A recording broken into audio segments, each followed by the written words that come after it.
Welcome to Strategy Shorts Episode 7, Replacing on Hard Mode. Replacing correctly is one of the most important skills in Duelyst, and one of the most fundamental.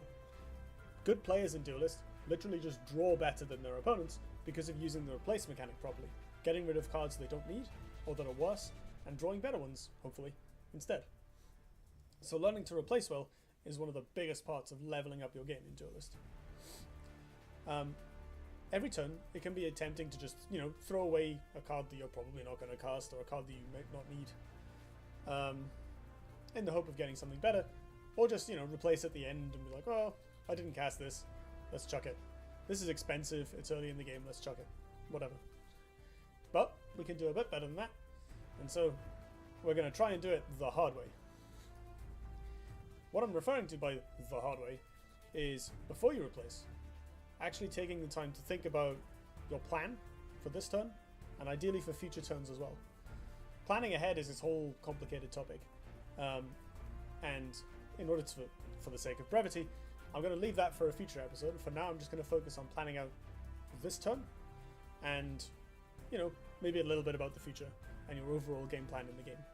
And we'll go into actual forward planning in detail in a different episode. If you're already comfortable doing that, great.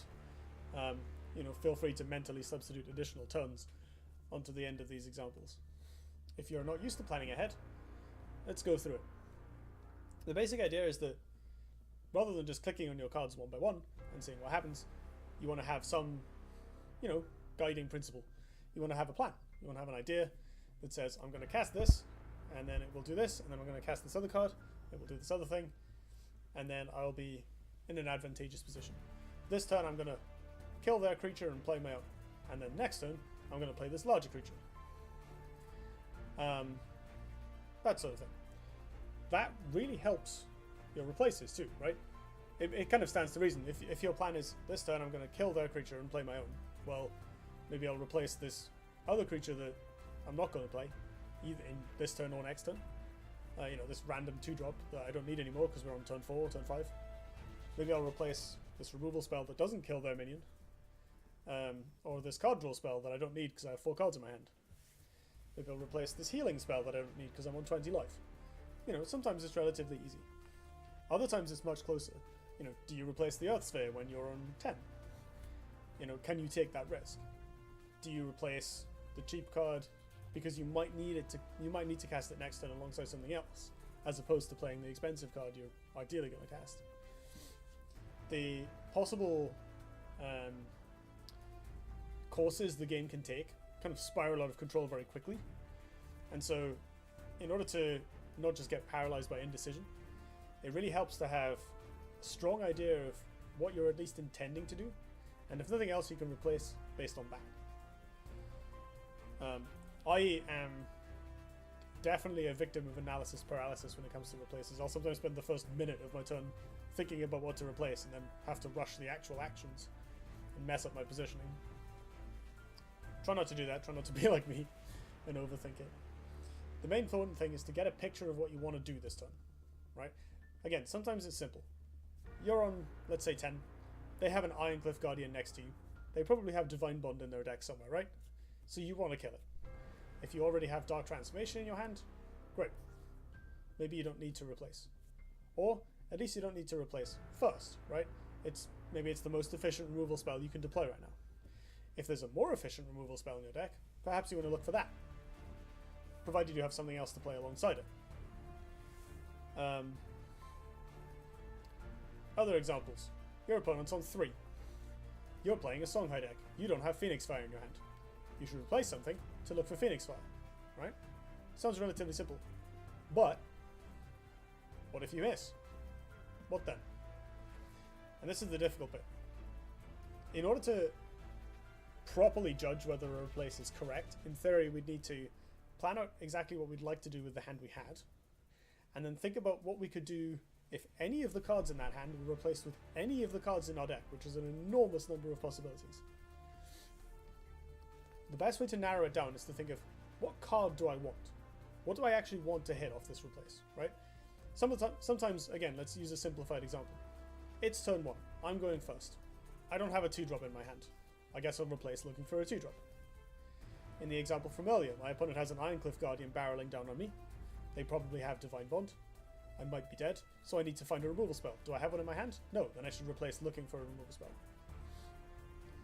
At this point, you want to start weighing up basically what you can do if you hit, aka play the spell you were looking for, play the Lethal Phoenix Fire, play the Dark Transformation, play the 2-drop, versus what you're going to do if you miss.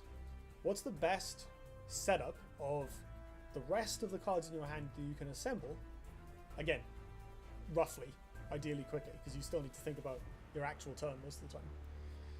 What's the best configuration of the rest of your hand minus the card that you can assemble that gives you something, you know, what second best to do? So in the Ironcliff Guardian case, maybe I have a Primus Shieldmaster in my hand. I guess I can play that as a backup plan, and then hopefully try and dig for something else. You know, it at least keeps the Divine Bond off my back. Or I have to hope they don't have Divine Bond, and I just develop some minions and see if I can take back the board from there. Try and set up some sort of trade with the Ironcliff Guardian. From there, you can build a bit more of a plan with the rest of your hand, and figure out what the card that you need the least is for that contingency plan. Because you want to make sure that once you've replaced that card, you know, it's obviously going to come back with something completely random from your deck. The only thing you know is it's not going to be a copy of the same card, because of how the replace mechanic works. So if you miss on the thing you need, or things you need, there might be multiple cards that will do the same thing. You need to make sure that you haven't thrown away your backup plan. And sometimes you have more backup plans. Like sometimes it's, you get these situations where, well, if I replace into this, I can play this, and if I replace into that, I can play that. And maybe you want your hand to be able to do multiple things in case your opponent does a thing next turn. All of this stuff, like, as I said, it gets very complicated, but especially if you're new to this whole idea, try and keep it really simple. What do I need most this turn, right now? What's the best thing I can do? I should replace looking for it, if I don't have it already. If I miss, if I don't replace into it, what's the second best thing I should do? I should replace the card that contributes the least to my second best strategy. And that's kind of, that should be a rough framework for how to do replacing, right? How to make replace decisions. And ideally, you should be able to do this quickly. Again, I'm very bad at doing this quickly. And once you develop more of an intuition for the game itself, once you become confident with what your opponents are typically doing, right? If you know the meta very well, it gets a lot easier because you can say, oh, you know, it's going into the Abyssian players turn 6 next turn, they're going to play Spectral Revenant, right? That narrows down a lot of the possibilities. Then it will get easier. It'll get easier to take shortcuts and say, well, I know in this matchup that I need this card, so I'm going to replace this other card looking for it. Job done.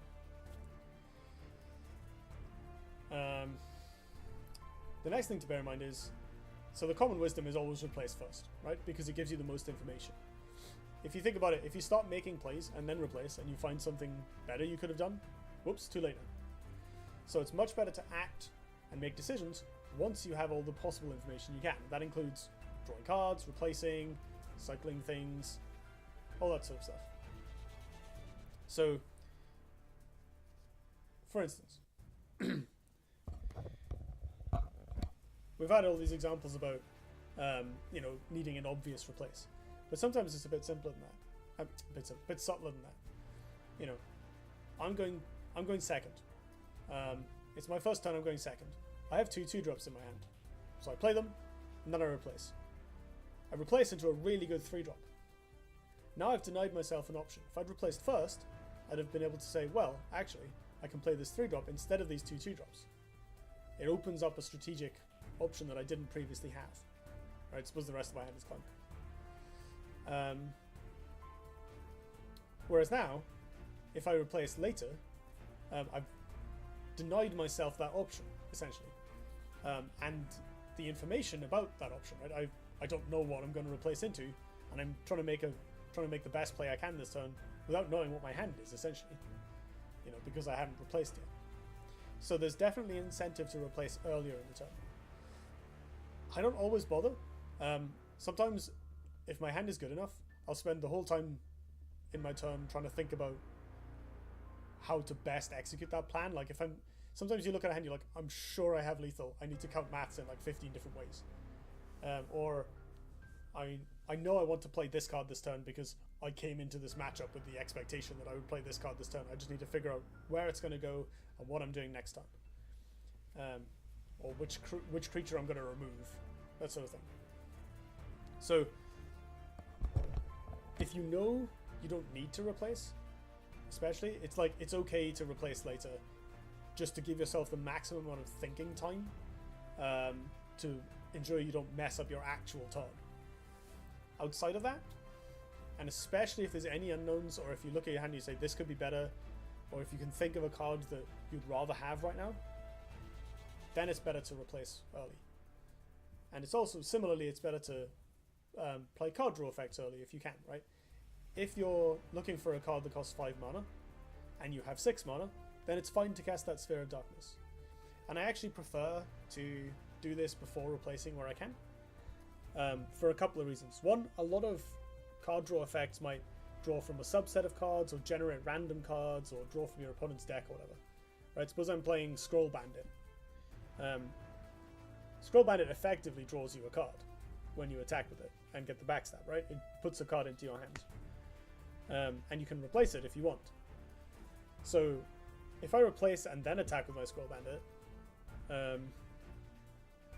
I might end up with a bad card, or a card that's worse than the one I replaced, or much more situational, right? Maybe my hand is fairly full and it's a Heaven's Eclipse. I'm like, I don't need this.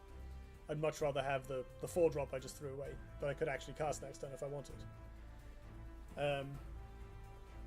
So especially with limited draw effects, it's usually advantageous to activate them first, or draw first, because it gives you the most information.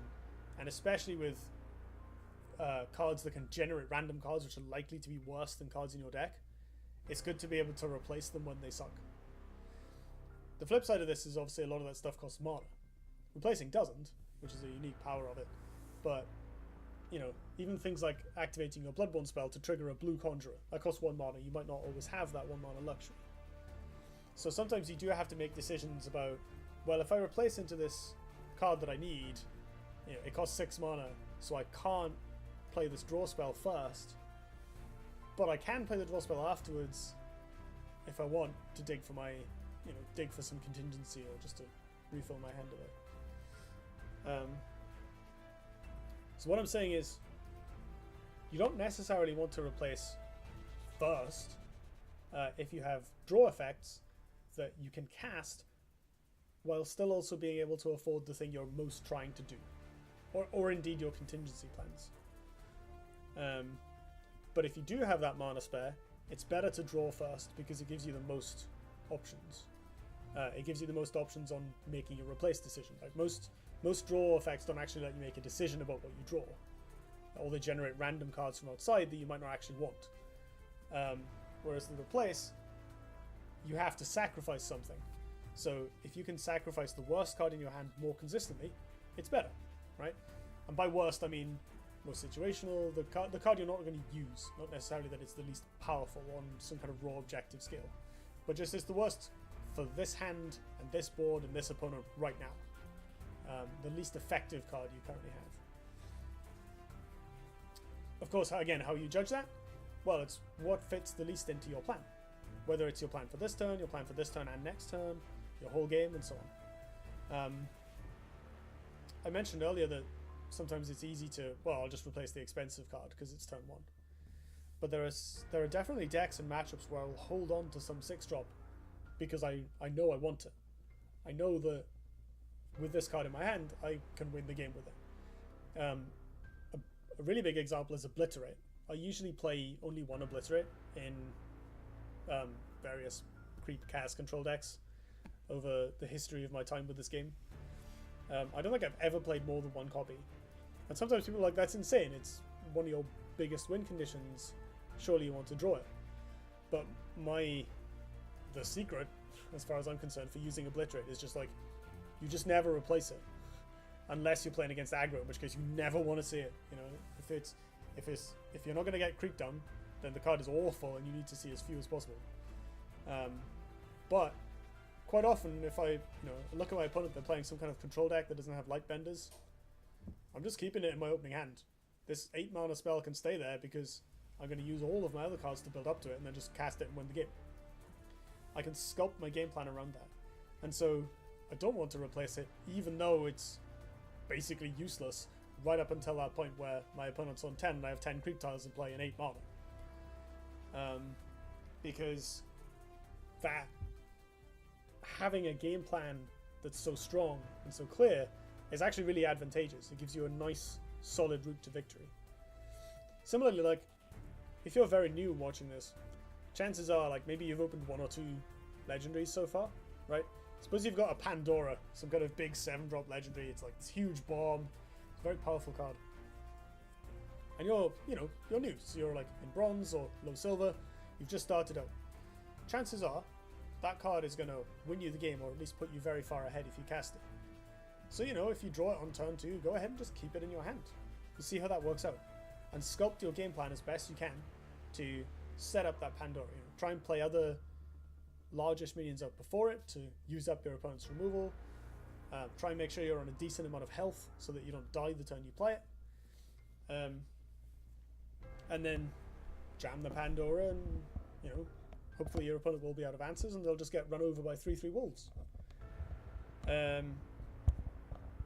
So sometimes you don't just want to replace the most obvious thing, but it's always worth thinking about, like, what do I need each of these cards for? And sometimes it's what do I need it for now, and sometimes it's what do I need it for in the context of the entire game at once. And that's those are the most subtle replace decisions. Someone said during the Fey Arcanist meta days of Ancient Bonds that one bad replace could like lose you a game, and you were constantly making replace decisions in that deck because they played Ether Masters as well sometimes, and drew loads of cards through things like circulars. So like whether to replace your crappy 2/1 illusions or just play them to the battlefield, which of the Arcanists from Blue Conjure you wanted to keep, whether you needed a spell or a minion right now, like which of the spells or minions you least needed. It's very, very difficult. And the deck was full of very powerful cards, but relatively situational and often interdependent. And so taking away the wrong piece could just scupper you, especially and if you mispredicted what your opponent was doing. It was like that period of time, that meta wasn't particularly diverse, but it was very good for me as a player. I learned so much from trying to pilot that deck. Because like the other player said, I forget who it was, like this other player said, one bad replace, bam, you might be out of the game against a player who's good enough not to do that. So really working on this stuff can take a long time. I can't claim to replace perfectly every time. I know I've had plenty of games where I've looked at my hand and gone, why did I replace this 2 turns ago? I should have thought my opponent would do X. I should have thought I would need to do Y. And sometimes those thoughts are just bad reactions, right? One of the consequences of this is that sometimes you will make an informed decision, I need this card the least, and then 2 turns later you're like, oh man, I should have known, like my opponent's done this, that, and the other, and now the board stays like this, and I need it again. Can I draw it again, please? But like, at the time, perhaps your replace decision was actually completely defensible. Like, you had a plan for your hand, you had a contingency plan, and this card just didn't fit into either of those things. And you needed something else. And you needed the rest of your hand to be able to enact your actual game plan or your contingency plan if the replace failed. And so your replace decision was right. It just feels really bad when you get punished for making it, because every decision in a game like this has its downsides. There are things your opponent can do that will make it bad, air quotes, in retrospect, but that doesn't mean that what you did was wrong, just that it had a certain percentage chance of your opponent punishing you for it, and that's now come to pass. That's a bit of a digression. The point being, try and stick to your plan as much as you can, and don't be disheartened if it doesn't work out. Sometimes that means your plan was bad, that's fine, but a lot of, more generally, in card games, not just Duelyst, but like Magic as well, one of the hardest things to grasp as a player that I, again, personally struggle with is that you have to be able to decide on a plan that may or may not work, and you know it might not work, right? Your opponent could just win the game a lot of the time, right? They're also playing a deck, they have their own plan, they're trying to beat you. It might work, right? You might lose. And sometimes you had a plan that was really good, and you made like, you did maths, and you thought of all the lines, and you got really good positioning, and you've like mind tricked your opponent a bit, and you're like, you played everything well, and you still lost. And that feels really bad, and you're like, oh, maybe I messed it up, maybe I made the wrong decision. Now, there's a very good chance that you did. I very much doubt that a perfect game of Duelyst has ever really been played. You know, apart from the odd, oh, I died on turn 3 to some stupid combo after having played no cards because my hand was trash. But, like, they probably still made a wrong replace, you know? And so, again, as a more general point, rather than directly on theme, don't be afraid to say, this is my plan, I'm sticking to it, I'm going to make this mistake, I'm going to replace this card, and if it turns out that I regret that replace, that's fine, that doesn't mean I messed up. That just means I got a bit unlucky, right? I made a decision, and my opponent's now done something that's made that decision bad in retrospect. That doesn't mean it was bad at the time. You have to stick to your guns. And of course, reevaluate. Now I need this card that I replaced. How can I get it back? What's the best thing that I can do if I don't get it back? Right? Try and move with the game. Update your plan as the game goes on. That's probably a topic for another video. But to wrap all this back up after that philosophical digression, it's going to be another long video. We can kind of break this down into a series of steps. On every turn, think about what you're trying to achieve. What's the best thing I can do here? Figure out what card you need to make that happen, or cards. If you don't have them, you need to replace. Step 3. Try and figure out what you can replace. Look at the rest of your hand. Think, okay, what can I do with some subset of these cards if I don't get what I need? 4. Find the card that least fits into that contingency plan, or your plan as a whole, obviously. Don't replace something that you need for plan A in order to try and get plan A. And replace that card. And then once you've gotten used to this kind of rhythm of like, what do I need? What do I do if it doesn't work out? Okay, what do I replace? Start thinking about how to incorporate card draw, where if you know you have this mana spare, try and draw first where you can, especially if you're generating random extra cards. And try and incorporate thinking about your long-term plan of, well, you know, I'm not going to use this card this turn, but maybe I'll hold on to it because I can win the game with it later. And think about just what I'm going to do next turn, you know? I shouldn't replace this 5-drop because I'm going to play it next turn, so I'll replace this other card instead. I'll replace this cheaper card. Or this more situational card because I know that, you know, if at all possible, I want to cast this 5-mana card next turn.